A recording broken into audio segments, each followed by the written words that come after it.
নমস্কার বন্ধুরা, আজ বানাবো চিড়া ভাজা রেসিপি। সেই জন্য এখানে আগে থেকে ধুয়ে রাখা শুকনো করা কারি পাতা, আর এখানে ঘি, আর এখানে কাঁচা বাদাম, আর এখানে আমি চিড়া নিয়ে নিয়েছি 1 কেজি। কড়াই ঘি দিয়ে আমি কারি পাতাটা ভেজে নিচ্ছি।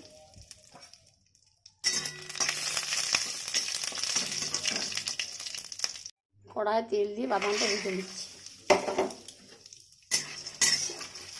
কড়াই দিয়ে দিচ্ছি, তেল নয়, সামান্য একটু লবণ দিয়ে দিলাম।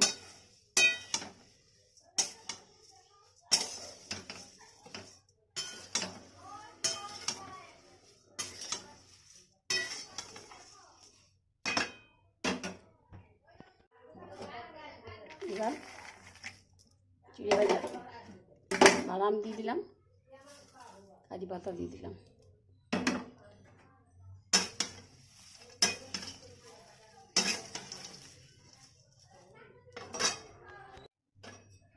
এই যে বন্ধুরা, চিড়া ভাজাটা কিন্তু দারুণ হয়, আর খেতে কিন্তু দারুণ লাগে চার সাথে।